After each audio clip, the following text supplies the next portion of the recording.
是什么样的一部古装悬疑剧，竟能披着科幻的外衣，还能做出如此悬疑烧脑的剧情？8大剧情单元，500多个中国风气换元素。相传在大唐盛世期间，有一种混着科技与狠活的极品之茶，名为长安红茶。凡是喝过此茶的达官贵族，无不沉醉在了茶后的余香之中，更是对此茶有了一个颇高的评价。红茶一口，胜过神仙。而在众多官员里，却唯独一人不敢品用此茶，他就是长安的县令苏无名。因为据他的判断，长安红茶的背后至少牵连着12桩离奇命案。之所以离奇，是因为每个受害者都是刚刚成婚不久的新娘，并且被发现的时候，全部是身裹红色喜布，脸上缝着骇人的方相面具，而这面具的寓意却非同小可。方相原为殷纣王殿前大将，出征时的先锋，按大唐礼制，4品官员之上才可使用方相，寻常百姓不可善用。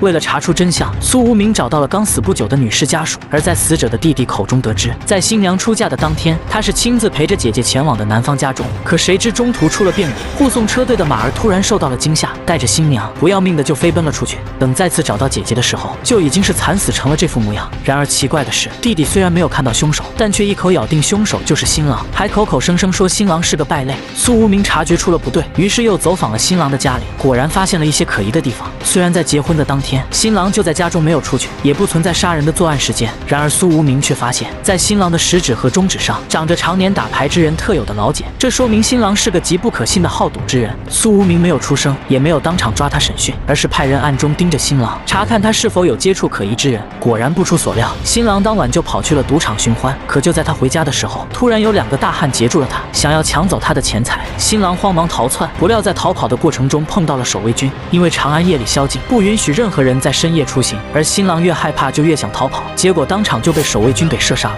赶到的苏无名虽然生气，但对天子的规定也是无可奈何。现在一切的线索只能放在了2个行凶之人身上。在挨了50大板以后，2人这才说出了他们的目的。原来2人是专门拐卖妇女的人贩，他们联合了新郎，打算借着结婚的名义，从中途拐走新娘并卖出高价。可谁知等了1天1夜，新娘却在半路失踪了。没有赚到钱的2人，所以才来找新郎讨要点辛苦费。现在知道了新郎的目的，可杀害新娘的线索却中断了。与此同时，另一边的中郎将找到了新的线索，他们审讯了府里的下人，并在一个马夫的口中得知，在小姐出嫁前，其弟弟就一直在喂马养马，并且不让任何人触碰送婚的马匹。有很大的可能就是弟弟在马匹上动了手脚，导致姐姐遇害了。他是全家公认的孝子，可是在姐姐结婚的当天，他却亲手找人把姐姐给杀了。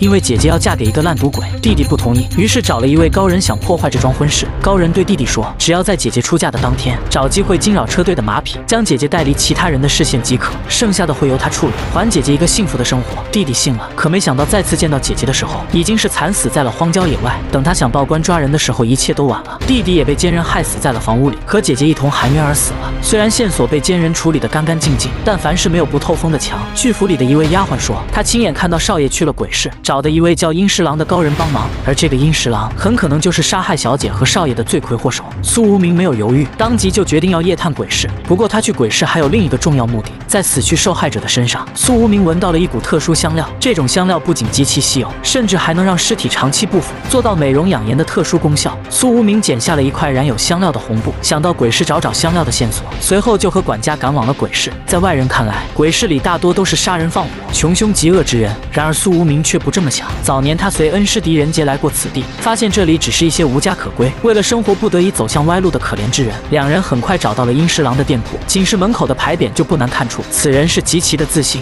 无所不能殷十郎，哎呀，敢挂这么大的招牌！苏无名和管家走了进去，可还没走出2步，就突然中了埋伏，被麻绳捆绑了起来。好在捆绑之人并非殷十郎，而是另一个监察部门的卢凌风。他们原本设下埋伏，想在这里抓到购买长安红茶的商贩，没想到却抓了苏无名。卢凌风准备放了2人，可就在这个时候，一声虎啸突然传来，只见一只硕大的东北虎出现，二话不说就袭向了众人。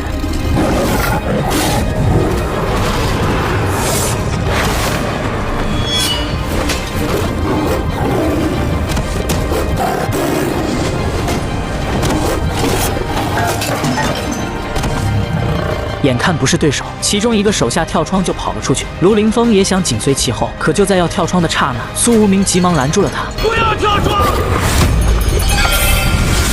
卢凌风没有多问，既然不能跳窗逃跑，那就只能是拼死一搏了。然而没想到的是，看似硕大无比的东北虎，却像白纸一样不堪一击。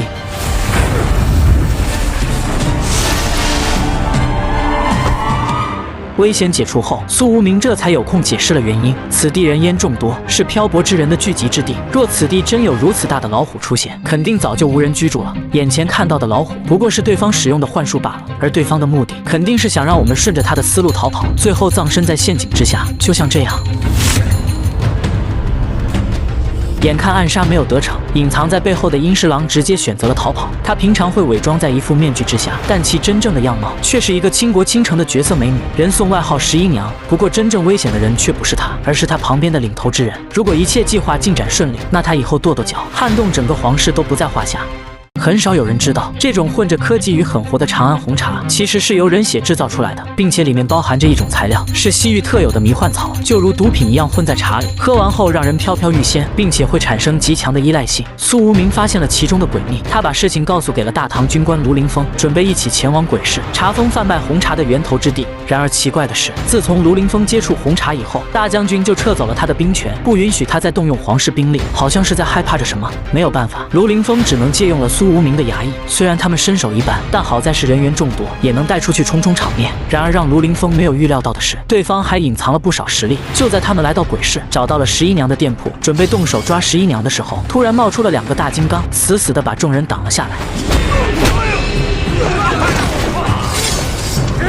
只见对方身如钢铁，砍上去的刀子都难尽分毫。反观金刚的实力，一拳就击飞了一个衙役。卢凌风急忙拦了上去，这才避免了更多伤亡。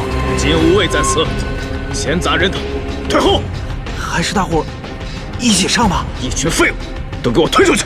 听卢将军的。对，听卢将军的。快撤！是怕长安县的那些人死在这儿，不好交代吧？方向。此地诡异，恐有埋伏。中郎将先撤，郭庄断后。金无畏何在？在！随我诛杀妖邪，负隅顽抗者，立斩！是。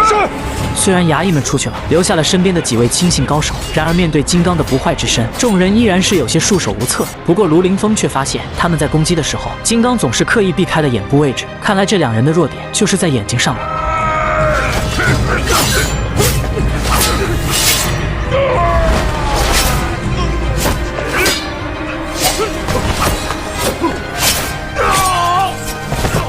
万万没想到，金刚是解决了，可对方却还留有弓箭射手，利用高位的射击优势，不断打得卢凌风节节败退。而只是一不留神，头顶突然落下铁笼机关，将卢凌风死死地关了起来。而这次，卢凌风真的是插翅难逃了。Follow 影视剧新社剧解说系列，我们下集继续。